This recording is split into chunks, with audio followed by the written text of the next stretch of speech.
No, and you're gonna want to subscribe to patreon.com/House of Decline.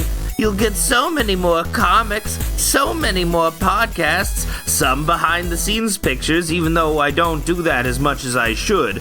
But I will reveal my face on Patreon. You'll get to see what a freaky little guy I am. And you'll get to, maybe Steven will reveal his face, but probably not, because he's less invested in this whole parasocial game. Just Google Joe Para, and that's what I look like. Yeah, Steven has given himself a Joe Para haircut and a Joe Para style cable knit sweater. It's LL Bean, thank you. There you go. Is it the LL Bean Joe Para edition? It's the most itchy one they had. That is the Joe Para edition. Also, on the show today, we have writer, director, producer, wrestling event. I guess that falls under producer, wrestling event producer, scholar of philosophy and history.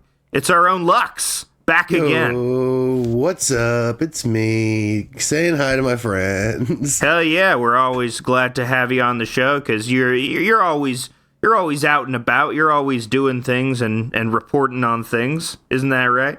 Yeah, I kind of I was talking to some friends of mine actually at the show we put on yesterday about what I've been up to lately. And they were like, how deep into your life can you continue to operate the way that you do? Like, how long can you continue to be a living person doing this? And I was like, well, I guess we'll find out, probably the hard way. Yeah. Well, that's one thing. You got a wrestling promotion going on. You got Party World Wrestling. We got Party World Wrestling. We got Fight Opera. We got Slam Portal. Slam Portal was yesterday. There's 3 shows now, and they're all different. Mm-hmm.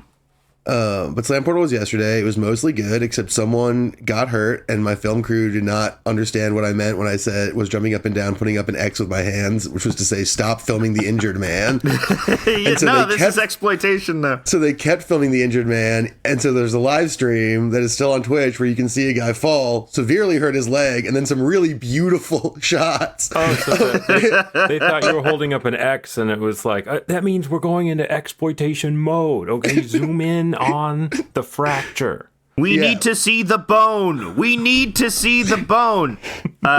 They truly did not realize it was a problem until I left backstage to help carry the dude away. And that was when they were like, oh no, we gotta stop filming this. But for a solid minute and a half before that, they were just zoomed in, locked in on this man, I'm in so much pain.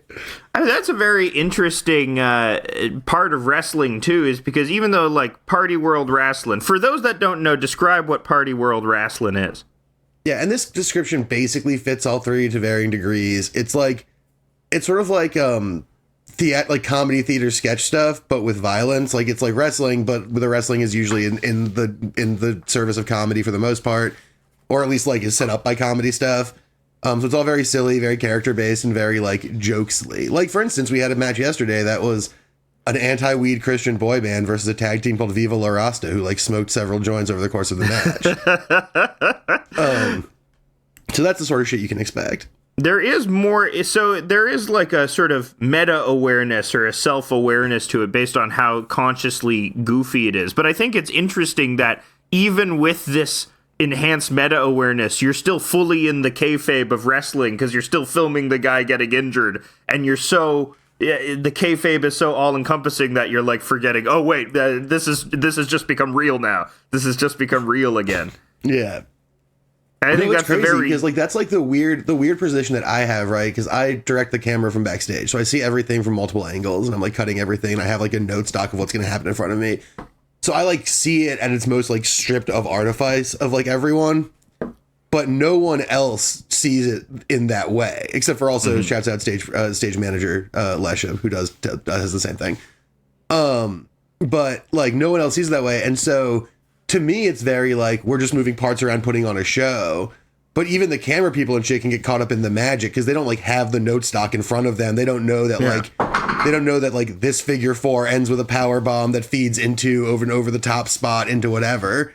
Yeah. And so there's a degree to which I look at it from this very non-kayfabe way, and I sometimes forget that even the people working the show can get caught. And I know it happens because there was a show we did where I had to ref, and I did a really bad job of reffing because two of my best friends were wrestling, and I kept getting worked and being like, oh shit, did Kyle hurt himself? Do I need to stop? Like, what's happening? They were really good actors. They were doing really good. And I kept getting worked, and it was just like, oh, this is a disaster. Like, I forget forgetting to count to 3 because I was like, someone's getting hurt, or like counting fucking long rope breaks. I was like, oh shit, I don't know what's going on. So I don't do that no more. But well, that's what it's like on the floor. It's different on the floor because you are part of the performance as well. The audience is an integral part of performance. A cameraman who's roving around the wrestlers becomes part of the performance as well. So it's easier to get caught up in the magic than when you're in your your booth, your omniscient booth. Yeah. Also, to be fair, another reason why I did a bad job of refereeing that match was that I was wearing a Pikachu costume, and right before the match started, my friend was like, "You do know that we can all see your penis." But the costume does not fit you correctly, and it is very clear. Sort of the entirety Clear of the outline. downstairs zone is like extremely like detailed. So I was really self-conscious of all of that during the match and uncomfortable. So it was really my one experience with refereeing a wrestling match was an absolute catastrophe in every way. Which is, that feels brand natural. The one time I get in front of people, it's like a total fucking disaster. It's like, get backstage where you belong, you nasty little man. You got to be pulling the strings. You're like the Wizard of Oz. Yeah, and I'm literally Jewish. We operate behind the scenes. It's like our whole thing is cabals and conspiracy. That's what we do. Yeah, people ask why there's never going to be a Jewish president. There already was. Kissinger, baby. Yeah. Yeah, for sure. Also, the various warlocks who enchanted Nixon and even back to Eisenhower. There's a long tradition of warlocks. Yeah, Jewish Douglas warlocks. MacArthur called Harry Truman a Jew, but I think that was just meant to be an insult. Yeah, I don't think it works when someone else tells you that's your deal. Yeah, really? It doesn't work that way? You have to choose it. You can't just... we don't get to go around assigning that one. I have my operating theory that Douglas MacArthur was gay. Oh yeah, He was such a diva. I mean, he was like having dinner with his mother up until he was like 40. He also, mother, they're taking us in the West again. I guess I'm just doing Hunter Gatherers from Venture Bros, who's their Hunter S. Thompson, Douglas MacArthur composite character. But anyway, back to the wrestling. So this has been, PWR has been on break for a bit because of COVID. We've had 2 shows since. The bigger thing that has been causing the slowdown is that PWR's own Luigi Primo has become a legitimate sensation. Oh, yeah, Luigi Primo, born from... He's all over the internet. He's doing amazing stuff, like rolling around while spinning a pizza. Yeah, Can you tell us a little bit about him? Because I'm on the Facebook for Slam Portal, which you can find at facebook.com/Slam Portal. And the poster here is this really good-looking guy. Kind of looks like Frank Zappa.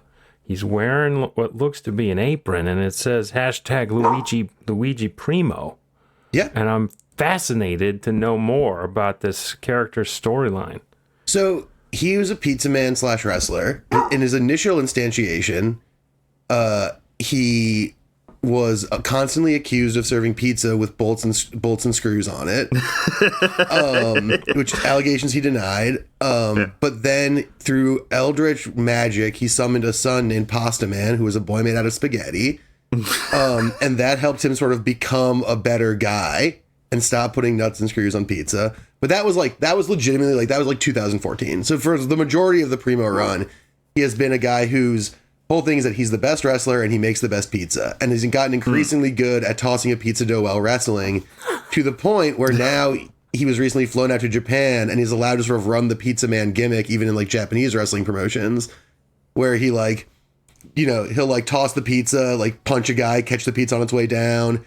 The new spot that he's been doing that is fucking psychotic to me is he'll get put in an ankle lock on his back and continue tossing the pizza while he's in the submission hold, and then kick them out of it, pop the pizza up, get up and catch it and continue spinning it. And it's shit like that. And so across promotions, his whole thing is that he makes the best pizza. Everyone loves pizza. Generally, some bad guy will come out and be like, pizza sucks, you suck, fuck you. They wrestle and then someone wins. But he's a great performer. And like many of us, behind the scenes, like many of us, has some background in making noisy, harsh, aggressive music. which I think everyone on this podcast and our friend Luigi all have in common. Also known as a guest on my podcast Gameboiz for coming on for one reason only, which is to make Griffin angry. A thing that he How does he make at. Griffin angry? With contrarian gaming takes? No, by just like sort of refusing to engage with him and continuing to like do his own weird thing, no matter how much Griffin tries to make the show be about something. Does he continue to be in character on the show? Does he keep talking about, is it a pizza video game? That when Luigi Primo, the real man Luigi Primo pizza wrestler, comes on, it's Luigi Primo for sure.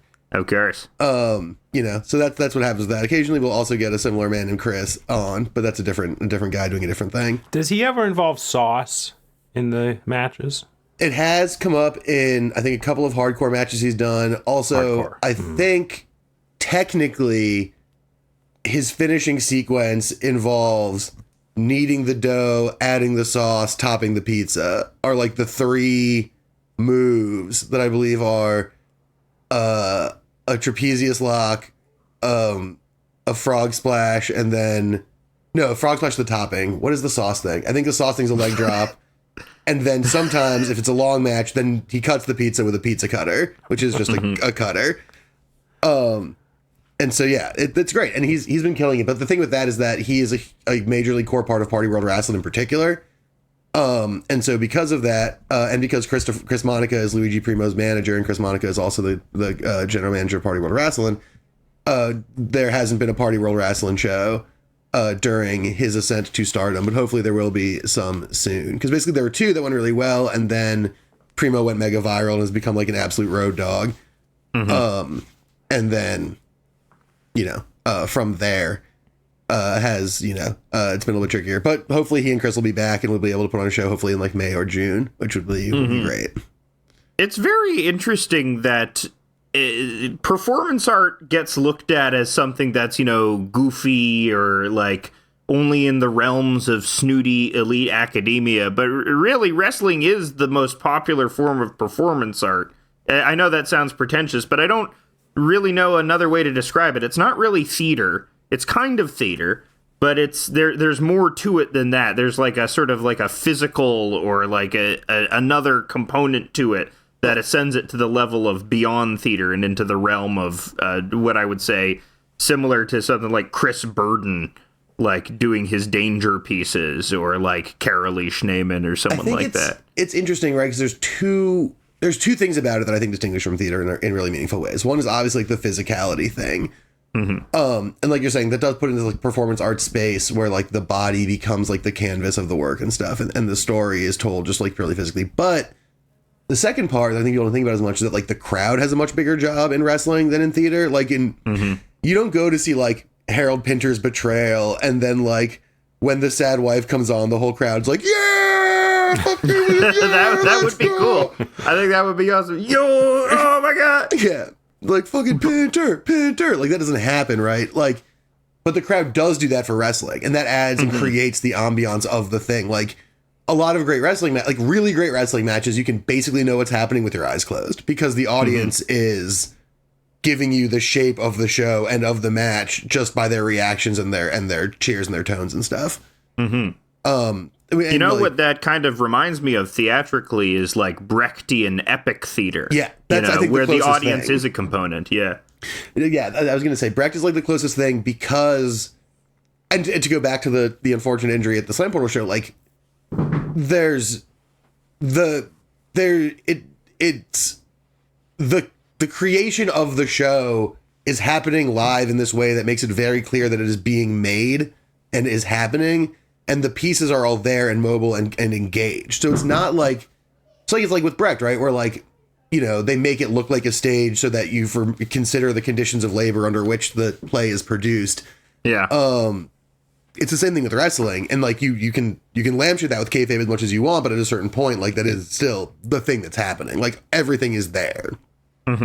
It's not, PWR obviously is a little different in the sense that like we build sets and have like huge prop things and even like, puppets and shit. But like even that still hews pretty closely to this idea that like it's constantly letting you know that it is a show, right? Like, you don't, again, just like I use Pinter as an example, just because I've been reading lately. Like, you don't have in the middle of a play a guy come out like let's say Death of a Salesman, right? There's not a part where like Willie Loman like sadly leaves the stage and then a guy comes out and goes like, "Are you ready for some more Loman? He'll be back in 15 minutes. Grab a drink and some popcorn." You know what I mean? Yeah. Like, but that happens in wrestling shows, and that so it's this weird balance where while the thing is happening, you're in it, but then there's all this artifice that is like very obviously artifice that like alerts you to its presence like by default. Which is not to say that's not real, because it's 100% real, and Pumpkinhead is a real boy, and Primo's a real pizza chef, et cetera, et cetera. But yeah, it's also it's not just it's a sport too, because what I think is the like primary tension in sports and sports narratives is it's someone always fighting against the possibility of injury. Yes, you know, that's sort of what, to me, like what makes sports tense and what really clicks to me about sports. Like I didn't watch it for years, and then I started watching Dorktown essays on like, you know, John Boyce essays. And what really clicked for me is, man, these guys could get injured at any time, and that could be like a career-ending thing. So it like when you hear about a guy like Ichiro Suzuki who never got injured, it's like think about how miraculous it is. Or, you know, think about the guy at your wrestling match who was injured, you know, and he's doing this for the love of the game, you know. His stake in this is his ability to continue doing this. And so there's like, and obviously that motif gets called back to in like movies like Aronofsky's The Wrestler, which I love very much. I don't like Aronofsky movies in general, but I like that one. But well, we'll have to go into that on the bonus. I mean, yeah, episode. I'm kind of with Steven on this. I like Aronofsky for the most part. Yeah. Actually, you're right. What movies do I really not like of his? Is it Requiem for a Dream? Do you just not like Requiem for a Dream? I'm sure I probably wouldn't like The Whale if I saw it. I haven't seen The Whale. Man, The Whale I didn't like Noah. Because I love Noah, but I kind of love Noah just because it was like, good. It's so funny for someone to be like, taking the Bible and putting our foot on the fucking gas. Yeah, also, yeah. the amount that it took from like the Book of Enoch and the other fun apocrypha and just stuck in there in direct defiance of the Council of Nicaea and the rulings of the Catholic Church. We love that. Yeah, sure. Fuck those Nicaea guys. But yeah, I like Aronofsky aside from Requiem for a Dream. And The Whale also was annoying because Brendan Fraser in The Whale is like incredible, but it's all in service of like a thing that doesn't really understand what would be moving about it. Yeah. And so it ends up sucking ass, but his performance is fucking out of control. He's so good in that movie. Brendan Fraser's a very good actor. We're all glad that he came back, even though now the tone around him is like treating him like a Make-A-Wish kid, or there's some sort of, or like a three-legged dog or something. You can't be mean to him. Yeah. There was a weird moment on the Golden Globes edition of the Hollywood Reporter Actors Roundtable, and I like to watch those roundtable things because occasionally you get some really good craft insights on stuff. Yeah. Where it like him and Ke Kwan, the guy from Everything Everywhere All at Once, talked about how they saw each other in the parking lot and they were like, "Wow, we're still here." And then they both cried, and everyone at the table cried, and it was like, okay, like it's cool that they're back and that's very sweet, but like it does have that three-legged dog vibe of like they're still like guys doing a job. Like, yeah. It's also like these were people who were abused and mistreated by Hollywood. And now their stories is that Hollywood has reaccepted them, and that is like the moment of glory. So and Hollywood is like we're a, so good for reaccepting these people. Yeah. It's good that we did everything we did. It sort of feels like the FBI saying Happy Martin Luther King Jr. Day. You know, there's this sort of you guys are you're the ones who sexually assaulted Brendan Fraser, and you're the ones who wouldn't give roles to Asians. So that's why they were blacklisted from the industry for as many years. The FBI did that. That was the FBI. Federal body inspector, baby. Yeah. That's what they were all over the Whale. Kicked down Brendan Fraser's door. I'm bailing on this bit right now. Actually, why? This is my kind of bit. I think the next steps are not places that we need to get to. I do. It is funny to imagine. Actually, it's not. Nope. I said I was bailing. We're bailing and I'm committing to it. But I think that's also, like, in terms of the exploitation of the human body, too, that's a big thing with wrestling, of course, because of mismanagement. Most famously and egregiously, Owen Hart died in terms of sacrificing someone's body for this sort of... In the mind of a wrestler, there is this sort of almost chivalrous sense of nobility this almost chaotic sense of like we are imagining this fantasy that we fight against so that we might make our lives more meaningful and have more of a sense of story-like epicness. And, it's romantic in that way. I don't want to pull back the curtain too hard, but one thing that was really moving about when that guy got hurt at the show was how both kind he was to the other guy in the match, and how much the other guy in the match, like, really, like, was like making sure he was okay and figuring out what went wrong, and like there was this real like honor among thieves, like you're saying, and like this idea that neither one wanted to be responsible for the other like losing their access to this thing that is like their way of like raging against the constant of time. And that was like a very moving sort of thing to me. While I was like chain smoking cigarettes and grabbing ice bags, I found that to be a very compelling sort of like dramatic element of this thing where there was this real, like, you know, it wasn't like, damn, I can't believe I couldn't do that. It was like, hey man, are you okay? Like, you didn't fuck up. That's this isn't on you. And the guy who was the other guy was like, hey man, I'm sorry that like you're in this position. Let me help you. I'll carry you to your car. Like, I'll call your whoever. And And there was a real like, like nobility among thieves or like honor among thieves kind of thing to it that I found to be very sort of like, whoa. It's like, I'm sure you've watched Paris is Burning. Oh yeah. And wrestling has been compared to drag many times. That's sort of a well-worn comparison. But I like it in Paris is Burning. One of the queens is describing it. It's a small fame, but it's a fame nonetheless. Sort of that. Yeah. And, fame is sort of deliberated on and is sort of it has a lot of negative ideas attached to it. But I think fame in some way as the glorification of an ego greater than yourself, at least in sort of like a controlled fantasy setting, like wrestling or like drag. I think that's something that people need. They need to believe that they're sort of special in that certain way. As people love to remind us, there's a terrible lack of young male role models, right? and I think people putting themselves into the world as like larger than life figures who aren't, Andrew Tate or whatever, like does do something good. And so fame does have a double-edged sword, but those small fames you're talking about kind of are where those like more appealing to a more core resonance, like an ego larger than yourself, like that comes from those small fames. Like at the larger levels of fame, it becomes a lot more vacuous. But at that small level, I think that you do kind of resonate directly to the people who give a shit and who would be affected by the shit that you do. Yeah. And I think that's pretty neat. Especially like in similar with drag and how the type of crowd that PWR attracts. These are people that wouldn't have outlets for that fame anywhere else, or outlets for that sort of healthy adulation of ego within a community. Yeah. Well, an interesting tie-in that I've been thinking of as we're discussing this is the show Righteous Gemstones, which because, the guy that runs the megachurch in Righteous Gemstones, in his history, he was in wrestling. Yeah. And so there's a similarity between the performance of a whole production of a megachurch, which can involve physical aspects. Generally, they're not fighting, but people might be falling down.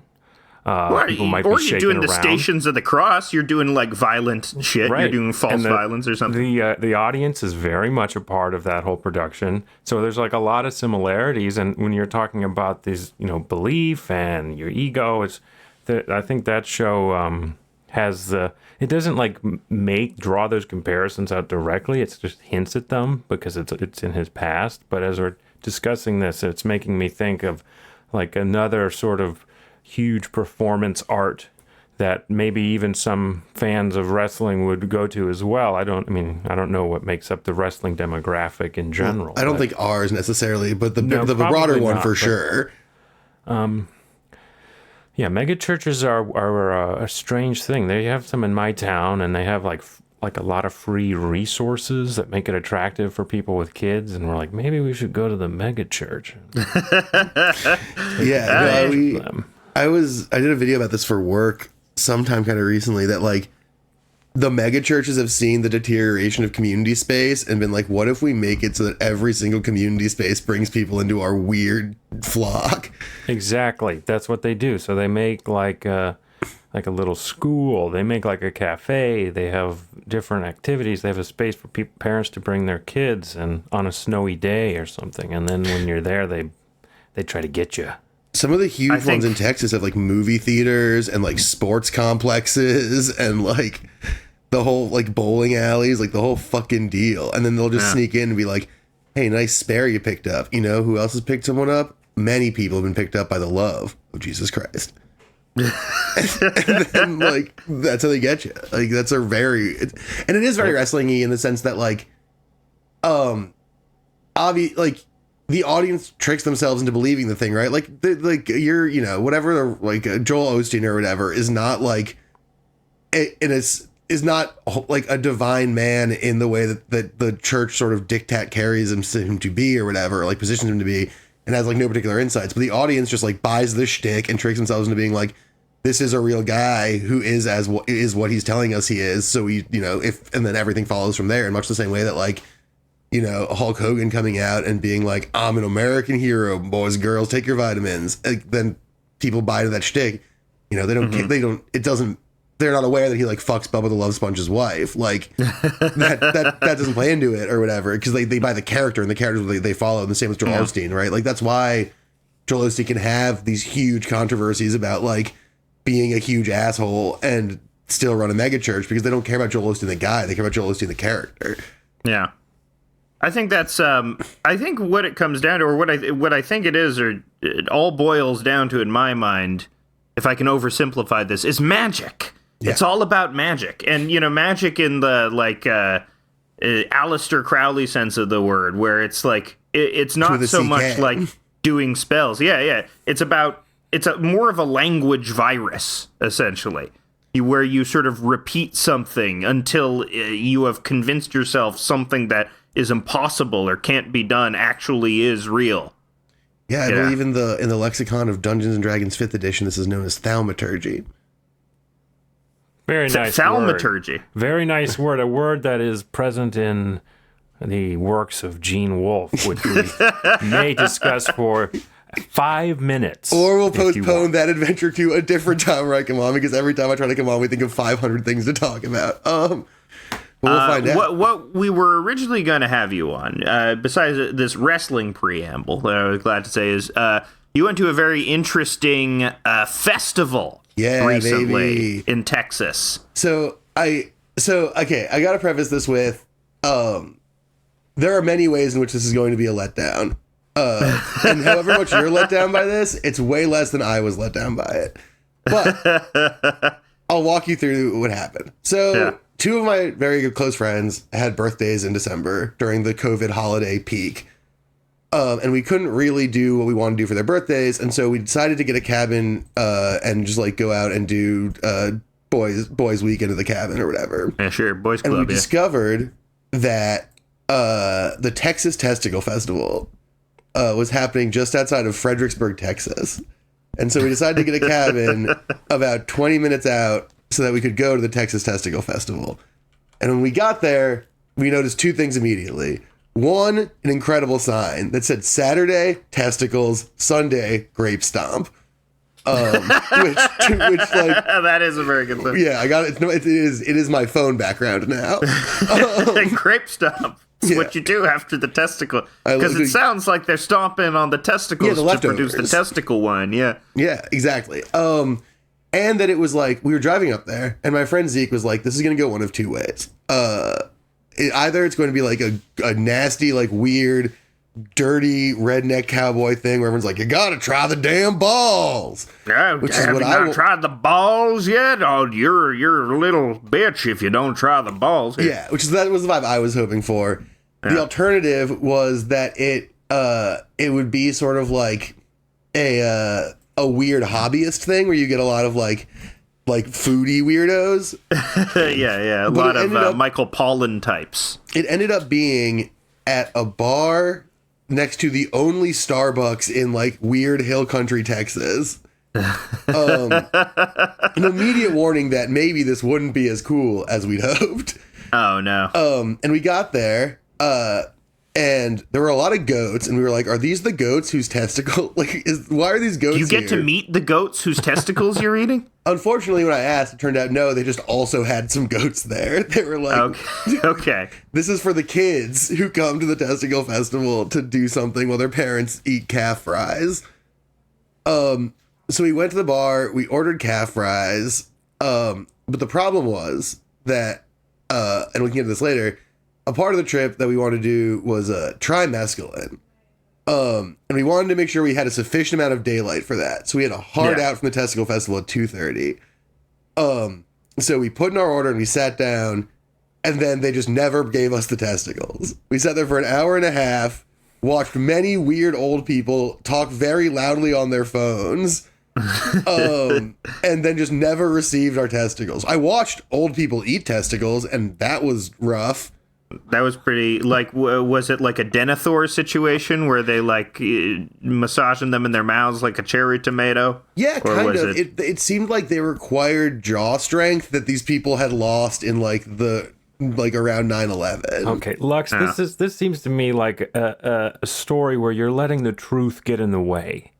So let's start over and call this Fear and Loathing at the Testicle Festival. Right. Okay, you're so doing mescaline at the Testicle Festival. You're on mescaline at the Testicle Festival.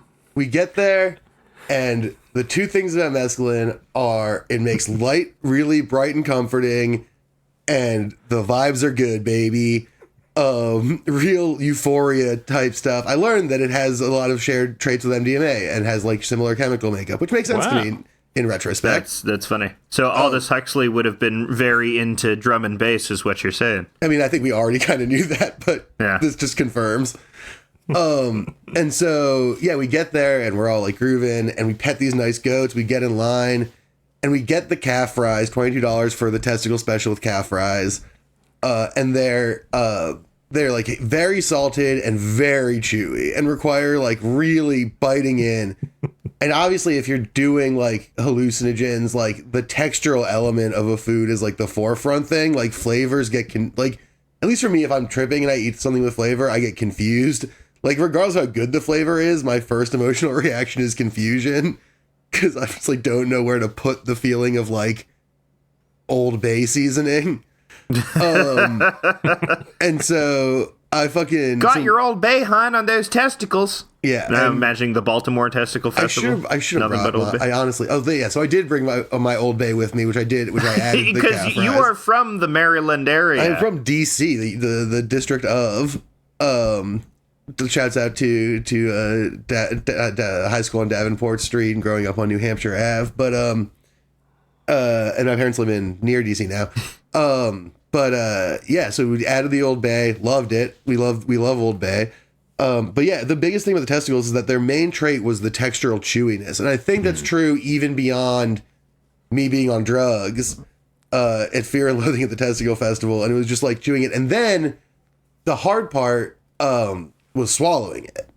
Because you had to really like force it down. So like these rubbery spheres that you're cutting up. Like have you ever overcooked like fish balls from like an Asian market?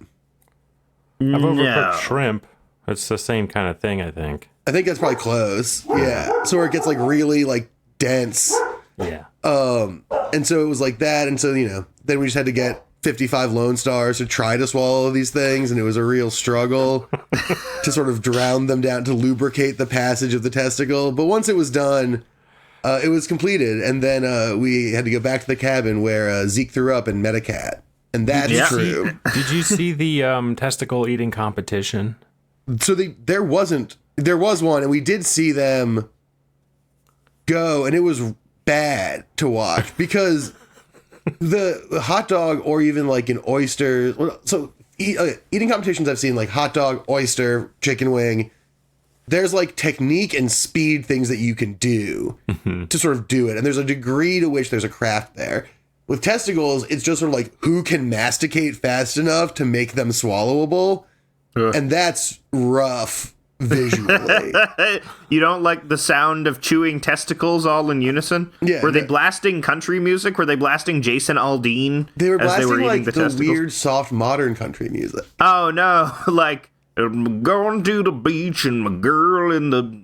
I don't know what that even sounds like. It'll just. It's not like it's just sort of like a pretty easygoing guitar, and someone's being like, I've owned a tractor and had 3 wives, and I've lived more than 15 old men's lives. I've seen a whole lot out on the plains, and I can't wait for them Texas rains. And then they were playing that at Target the other day. It's something about my favorite street over and over again. Yeah, that's the tone. Target is the tone.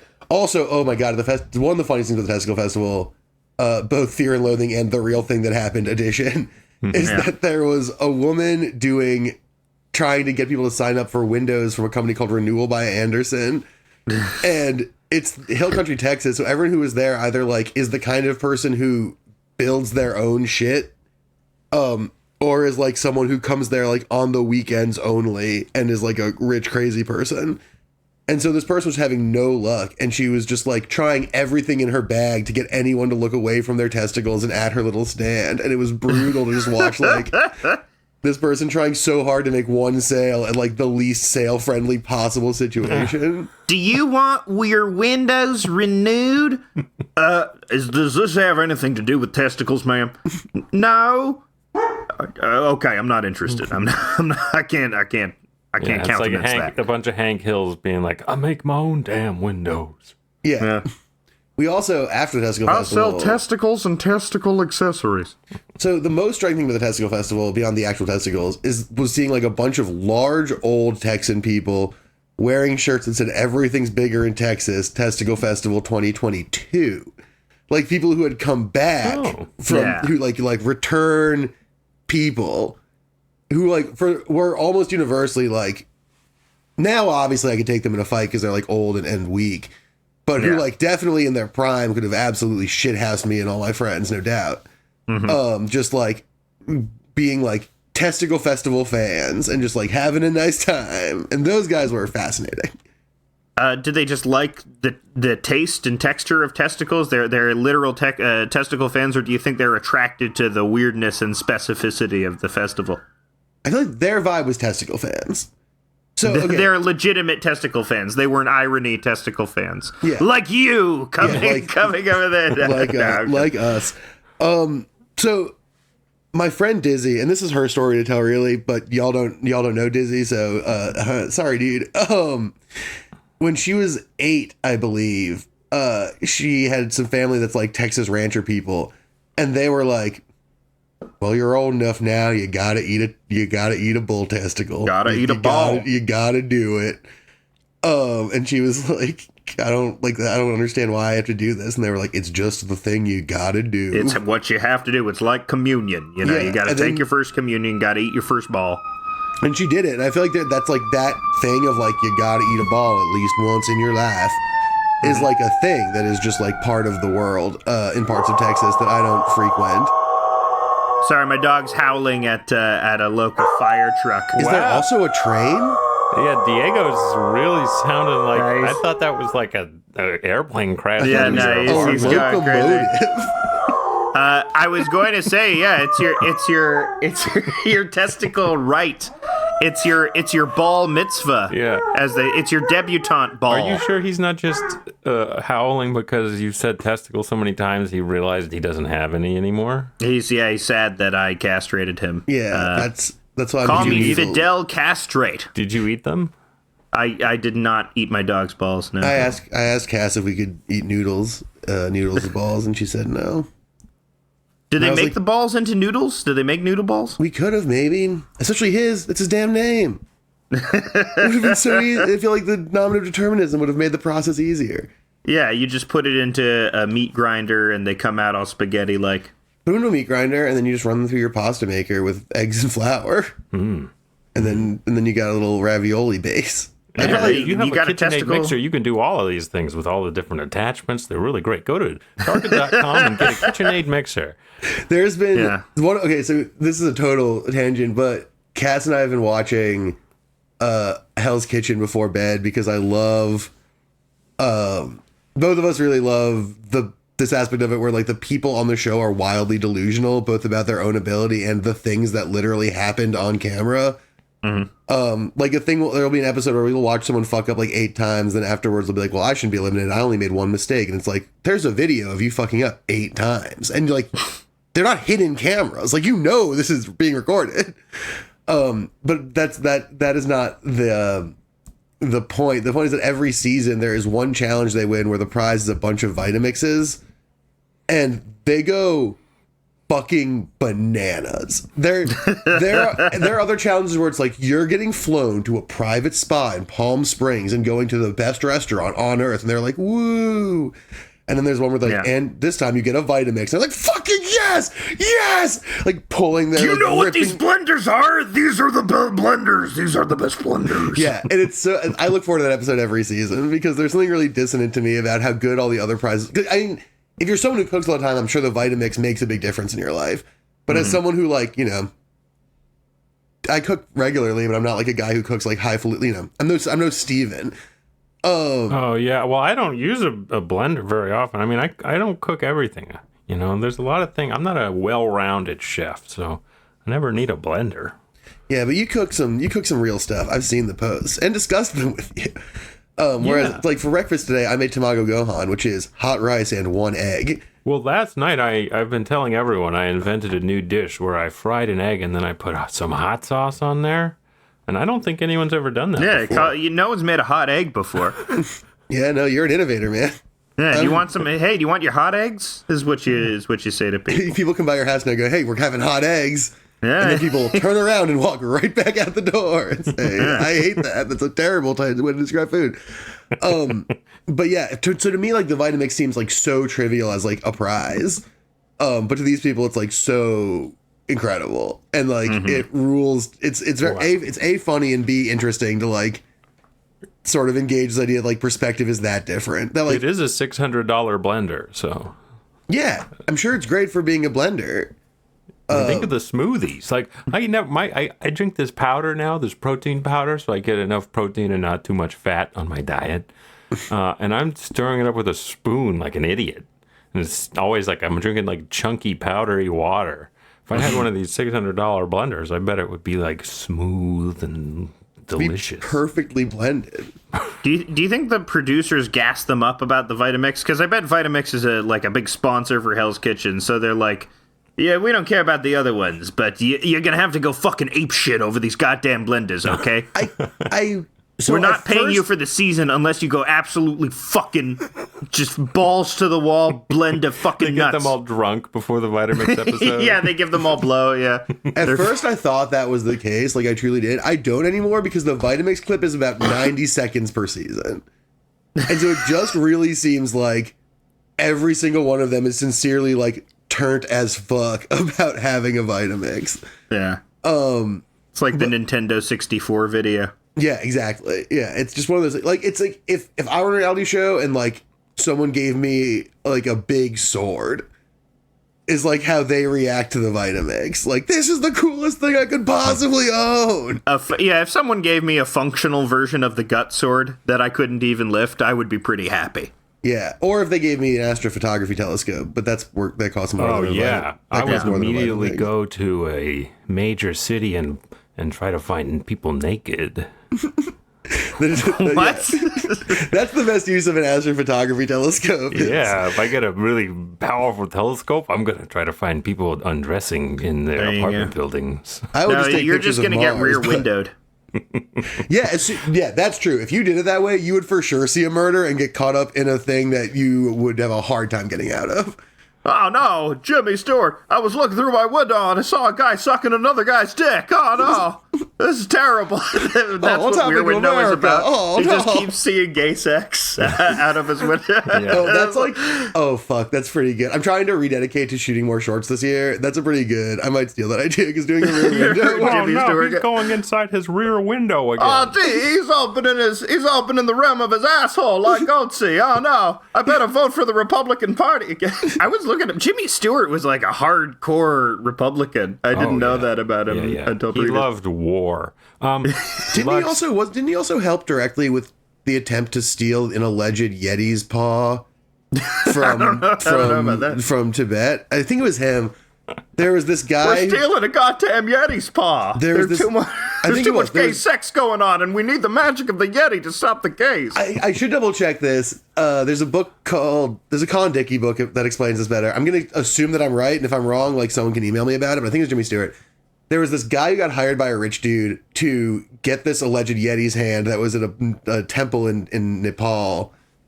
And eventually they stole it and smuggled it into India. And the handoff was to Jimmy Stewart and his wife flying to England from India because they were friends with the rich guy. And they hid it in his wife's lingerie thing. And then the lingerie thing was lost in the airport. And they're like, oh no, they're going to find this stolen hand. Which, by the way... Yeti's paw, it's not... I don't have your money here. It's a Bill's house. Also, the Yeti's paw, by the way, ended up being just a human hand that was like... weird, but of course, well, it's in a magical temple, it's a Yeti's paw, but as soon as you take it out, it becomes just a human hand. So there's this human hand in Jimmy Stewart's wife's lingerie bag, and then the British authorities came to their house with the bag, and they were like, is this your bag? And she was like, yes. They're like, well, we didn't check it because we never look in a woman's underwear bag, so here you go.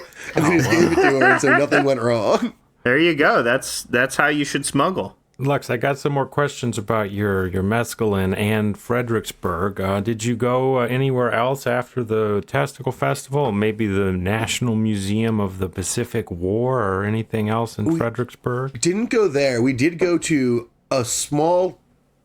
I think it's a technically municipality or it's just I don't know what it is. We went to a place called Tombstone, which was 2 buildings. One that had a bunch of horny cowboy cartoons in it and one that was a bar. And there was sounds like my kind of town. Dude, you would have loved Alex, I was this close to if I weren't on a meaningful amount of drugs such that I didn't want to use my phone to take photographs. Yeah. There was a thing I wanted to take a picture and send to you because it was a cartoon of 2 cowboys sitting at a bar. It's over the shoulder from behind a stripper looking at the cowboys, and one of the cowboys is just saying, "I got 2 things on my mind, but I can't quite put my finger on it." Which is a great, nasty little stripper joke. I thought you would enjoy the pure Texas cartoonery of that one. Who are the big Texas cartoon men? All I can think of is Berkeley Brethren from Bloom County. I have no idea, but it's one guy. It's just one guy who hates Joe Biden, loves InfoWars. I learned from the refrigerator in the back because they said I could grab a beer from back there. So I'm tripping on drugs, and I go to the back of this place, and there's just like Joe Biden is the devil, like masks are for slaves, sign, like InfoWars posters, and then a fridge full of Lone Stars. And I was like, well, I guess I'll take the Lone Star and put a couple bucks in the tip jar. And then outside were just like 6 old dudes like smoking cigarettes and being like, they were the kind of guys who, when they asked where Kyle and I were from, we were like, we live in Austin now. And they were like, so how you enjoying being in Texas? That's cool though. You have the vibe. I mean, you got to give them, like, I feel like all Austinites who are self-aware are like, I know, yeah, but that is basically the reaction we had. But Tombstone was tight. Those guys were really fun. It was very funny to like be coming up on mescaline and being like, I love everyone. I think it's great. However, I do have some issues with the politics of these kind of men. Are you telling to me the Brandon haters? You're not down with the Brandon haters? No, I don't know how I would deal with that sort of thing. I feel like I'm more fearful. I would immediately get into a Larry David situation where I started like, oh, so you don't like Brandon, huh? Maybe you don't like. Yeah, I don't like Brandon either. Larry I'm not a huge Brandon fan. He would just immediately try to fit in, right? He would be like, I hate Brandon. Yeah, but then he would reveal, somehow something would be revealed where he actually likes Brandon. Yeah. Oh, poor Larry David likes Brandon. Man, Larry, who was I talking to? Oh my God, it was so at the RPG, the game that I actually eventually have to leave to go to. Someone is playing like a summoner character, and playing them like a Pokemon master. Mm-hmm. And the first summon they made was a dog-sized rat with a human face, and they decided to give it Larry David's face. And its job was to go to restaurants to find out if this guy we were looking for was there, And I pointed out to the group that I don't think you could design a more not welcome in a restaurant thing than a dog-sized rat with the face of the famously worst customer who's ever lived or gone to a restaurant. Yeah.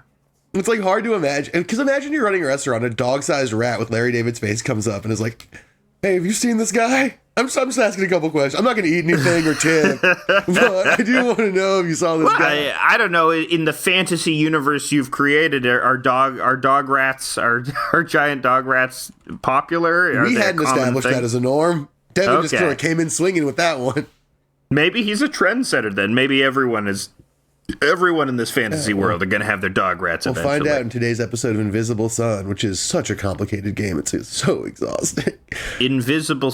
We need to get onto a tabletop RPG or something. I mean, That's Rory something said- I've always wanted to do. Rory said he'd play. I wonder if we could do something. If the two of you are down, I can always run a digital game and we play with like you two and Rory. We can do something online. We can record it and make it a record it. thing. Yeah, make it a thing. Well, let's save that for our business meeting episode. Yeah, we're going to have exclusively We're gonna have another business episodes. meeting episode. But we have a little bit of time left, and Lux, I know you wanted to talk about Warhammer. Have you guys ever deep dove Warhammer 40K? No, I know some of the more charming aspects of the universe, like how the orcs' technology is exclusively powered by their belief in their technology. Yes. Even though it's like made of like random pipes and planks of wood, it still works because they are psychically projecting their ability. I know it's like space fascism too, like the humans are space fascists as well. And people love to think they're the good guys, which is very funny.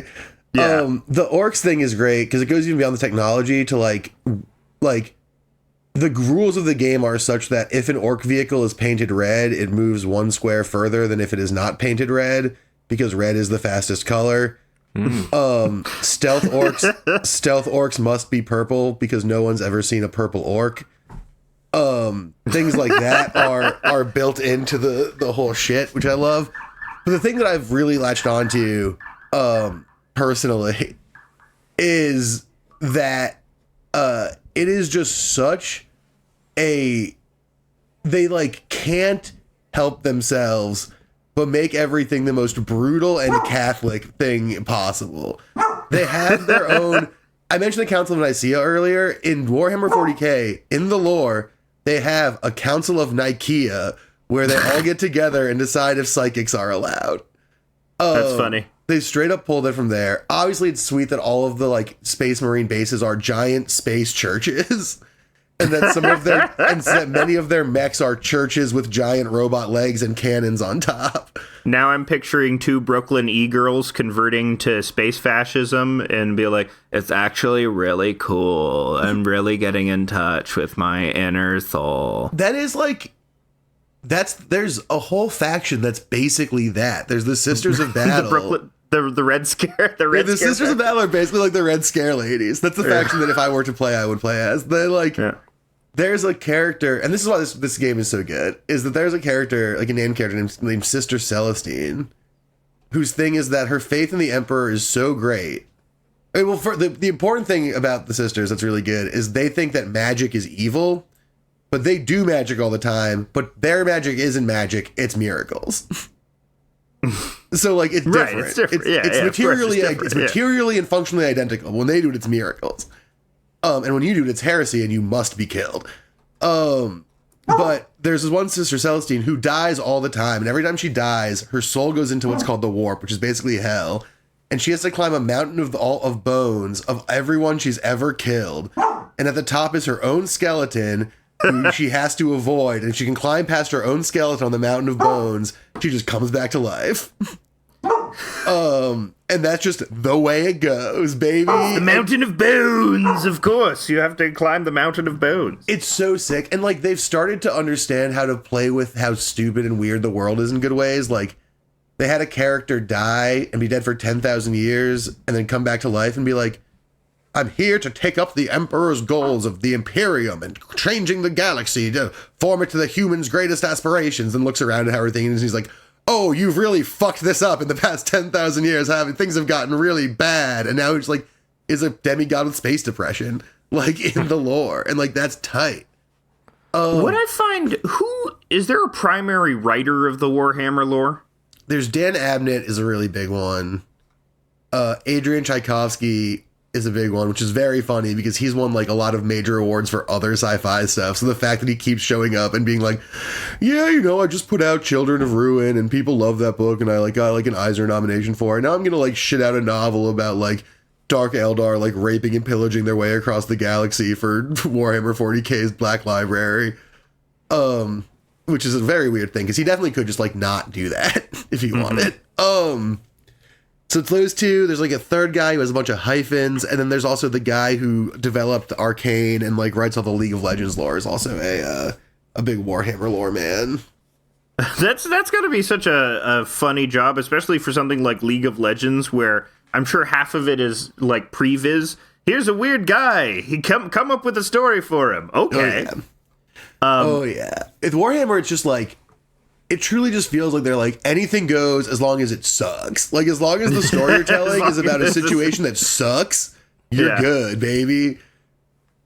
I find it very, it's very brutal and cynical outlook, which I think is funny, which defines it from other sort of like big fantasy gaming franchises like Magic the Gathering, which is sort of, at times, even though it's dismalist, it's sort of goofy and hopeful, whereas Warhammer is, all pain, all suffering. This is terrible. Blood for the Blood God, skulls for the Skull Throne, baby. Yeah, it's so Warhammer Fantasy is funny because it's just like straight up satire of the fantasy genre in that exact way, where it's like everyone thinks this is all whimsical and fun, but like it obviously would suck if there's just like magical guys fighting all the time. That seems like a shitty world to live in. And then basically that came out, and then Margaret Thatcher just like kept fucking England to death. And so then they were like, we're going to make a sci-fi game about how Margaret Thatcher fucked England to death. And so 40K is just like 80s England. Like, so it's just like the Falklands. You're constantly reinvading the Falklands in Warhammer. Like, actually, yeah. Like the idea, like, think that it's like, it's a society with this like weird fascist tendency that used to be this like globally expanding empire that has since like lost a lot of its power. They worship a dead guy on a golden throne who's like just kept alive through technology, which is basically the queen. No one knows how to make anything anymore, to the degree that inventing things is illegal. It's illegal to, like, you can get killed for inventing. It's heresy. You can only discover things from the past. So it's just very explicitly just Margaret Thatcher's England. And I love that because if you're going to like dedicating like tens of thousands of pages of lore and like hundreds of thousands, like millions of dollars of like model design and shit to just being like Margaret Thatcher sucks is like, to me, one of the best things you could do with your time and money. Yeah, I think it's funny because it's funny that it comes out of England too, because England you usually associate with this endless whimsy, but they're like, especially all of that 2000 AD derived sci-fi stuff is just like the most brutal, dismal, unwhimsical stuff imaginable.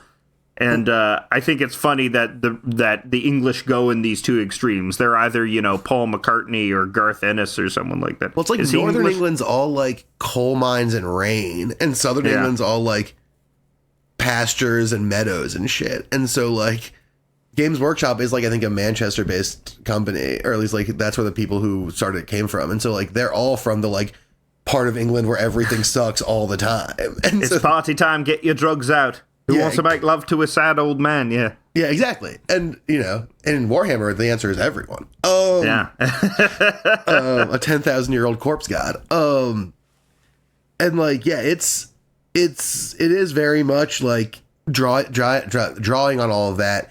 And then what they've done that makes it so fun is like filled in. So basically like they started 40K and they're like 10,000 years ago, there's a big war called the Horus Heresy. Fucked everything up. Made the emperor be dead. Everything's crazy.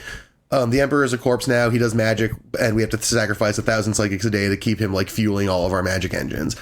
And then like slowly over time, they just filled in those 10,000 year gap with like a bunch of like the craziest shit in the universe, and it fucking rules. Like they just have parts where there's like, at one point this guy named Goj Vandire was in charge, and he just like killed everyone. It was like sort of a Caligula type, and he was really bad for a while.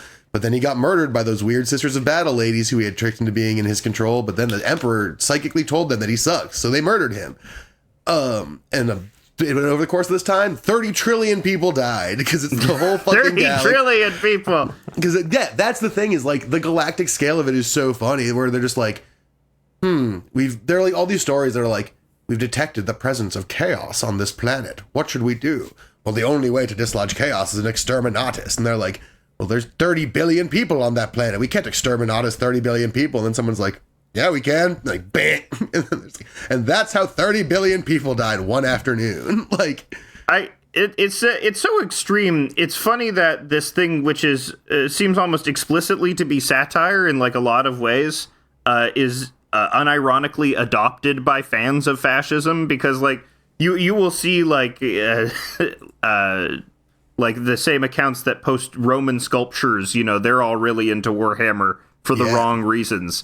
Which I think is, you know, that inevitably that will happen. I think it's just like, it's the one mistake it made. Well, not the one mistake, because I think it's a good thing that they did. But I think that it played out the way that it did because of obvious reasons, is that like people always just assume humans are the good guys, right? And if the story's told from the human's perspective and the humans are in the story, like they're the good guys. And what Warhammer does that's so fun is make it like they're definitely the bad guys. I mean, so is everyone else, but like, humans aren't the good ones. They're as bad as like they're the same as the Tyranids or Chaos or the Orcs or whoever. They're all equally destructive forces. They once added space communists called the Tau, and everyone was mad because they were so obviously correct about how to handle being in space that they had to rewrite the backstory to make them more evil. Ah, okay. Now they do mind control.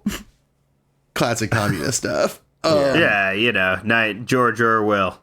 Yeah, exactly. Now they do 1984. But yeah, like that's always been the thing. And I think there's a lot of people who just assume humans are the good guys. Like, this is a story about like humans endeavoring against an endlessly hostile universe. And it's like, no, that's like textually not what's happening. But you get that idea. You get skulls, big guns, huge men. And when you have skulls, big guns, and huge men, like the Kevin Sorbo types are just like fucking there instantly. I still can't get over how they dangified the Tao the Tao dynasty. They Deng Xiaopinged Tao. Yeah, it's so funny. They brought it into the neoliberal fold. The Tao were just like, they were like, hey, we have Gundam, or not really Gundams, more of like Code Geass type mechs. And they were like, we have Code Geass type mechs, we're cool. Our whole thing is we go to planets and engage them in our philosophy of the greater good, where we all work together to make space better for everyone. And we share resources, and fans were like, no good guys allowed in 40K, get them out of here. And then they were like, oh yeah, but secretly a cabal of mind control guys run the Tau and also can mind control all the planets, and that's what's happening. Yay! The audience cheers. Yeah, everyone's so happy to hear about it. It's so fucking weird. I love it. It's like, and the thing is, this is like the core of Warhammer also, is that like this question of who interprets it as fantasy or as like straight up determines how good whatever Warhammer video game you're playing at the moment is. Like, the ones that understand that it's a bit like Darktide that just came out are so good. Darktide starts with a corpse hanging from some wires, and then a skull descends from the ceiling, attaches to the corpse, and a hologram shoots out of the skull and is like, welcome to joining the glorious ranks of the Emperor, where you two can serve until death. And it's like, okay, well, I understand this. This is Starship Troopers. And then there are other ones that I've played where it's like, the coolest thing you can do is kill an innocent person if they think they might be bad. And so there's this big range. It comes from that distinction of like satire versus earnestness. That is like very blurry with Warhammer. And obviously like the blurriness of that line has become like a real social problem the past like 10 years. But Warhammer really, like, I think that's a big part of fascination actually, is that Warhammer embodies that so much because it is so on its face anti-fascist. But uses fascist imagery to make those arguments, and that's enough for like an enormous swath of like, literally recently at a major Warhammer tournament they had to kick a guy out because he played with a Nazi painted army and went by the tournament name of Austrian Painter. Oh no. Oh no. So like, you don't want that guy. So like, yeah, but you get all of those guys because of this weird distinction, and like it's microcosmic of this broader like social problem where like no one can decide what's a joke or not anymore. No, I think there's this interesting quality where you get a weird sort of comfort from a nightmarish, dismal fantasy universe and the nightmarishness and the dismalness is part of the reason you derive comfort from it.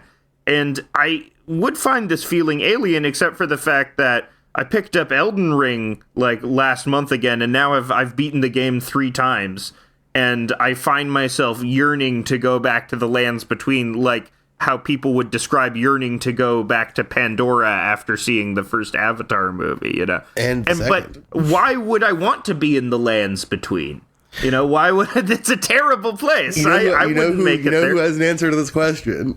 Ooh. Everyone's favorite contemporary philosopher, Slavoj Žižek. Slavoj Žižek. Early Žižek. I think it's tearing with the negative, or maybe it's what's it? Parallax view. He talks this idea of over-identification, which is this idea that there's a psychoanalytic framework in which there's a value in imagining the ultimate worst version of the world, such as it is, as a means for understanding contextualizing your own discomfort with the world. It's been comforting in looking at the worst version of the world that you live in and imagining it and challenging yourself to imagine it such that you can consider the assumptions and frameworks of the world that you live in and see their gaps and their flaws and their problems. Mm-hmm. And that humans generally have an impulse to do this because they're not that we repress the impulse to do that, but it is in fact healthy to do. Is sort of the argument that Žižek makes, if I remember correctly. And Žižek, just being generally a dumb guy, then directs us into weird arguments for why maybe it's okay to say the N-word and stuff. Yeah. I mean, he always goes off, and he's a guy. That's what he does. Look, I don't think that's exactly the argument he makes, but basically it's about why transgressing social norms is good, even if it makes people sad. Yeah, I mean, he frequently makes that argument. Yeah, but this is the way he gets to there. The way he gets to the place he always gets this time is, I think, pretty fascinating, because I think it does appeal to Elden Ring, because Elden Ring is so living the Mark Fisher capitalist realism. Nothing ever changes. Mm-hmm. It's like Mark Fisher the video game. Rory spent 6 months talking about why that was true, even after I made an entire 23-minute video essay for work about why it was true. And I was like, Rory, I've written the essay about this already. I get it. And he's like, right, but it's there's no end to capitalism. We can always just it's only remixing. No, you can hook up with a hot snow witch, babe, and then plunge the world into actual free will. And then that's... Yeah, exactly. That's the Deleuzian option. Shouts out to Wisecrack that let me write this essay, and it's on the internet. That's good that you're doing a shout out, because it's time for plugs. It's plug time. A beautiful segue. Should I do them? Yeah, what are you on? What can we see you in? What's your work going towards? So right now, the things you can do are there's a Gameboiz podcast to do with our friend Griffin, Jameboiz. You can check that one out. Alex has been on. Steven should come on sometime to talk about any video game. You should want to talk about Dwarf Fortress, because you've been in it for a minute. I've been playing it, yeah. So there's that one. There's the 3 wrestling shows: Slam Portal, Fight Opera, Party World Wrestling, all of which are online at those if you just search those names, you'll find them various places: Facebook, YouTube. The most pressing thing is go to twitch.tv/slamportal and check out the VOD from yesterday's show. Because it's only up for 14 days, so you got a limited window. And then there's Wisecrack, where I write some of and direct all of the video essays about various things. I think that's all I've got going on right this second. I've taken some slowdown from projects. Lol, my version of slowdown from my version of that. Because of some family stuff, but that's everything that's going on right now. So check those things out, and follow me on Twitter at Twitter tail_boy, BOITAIL_BOI, and check out, here's a plug for an earlier mentioned friend. Go to cameo.com and look up Luigi Primo and get cameos of Luigi Primo, because they're the funniest shit in the universe. So go do that maybe. All right, Lux, thank you so much for being on. It's always a pleasure to have you here, and we'll have you on again, I'm sure. Yeah, and we'll have to do Gene Wolfe next time. We're going to do it for real. We will. I will start the Twitter chat so we can try and talk about doing RPG with Rory, because that sounds like a fucking blast. Cool. Hell yeah. All right, later, dudes. Bye.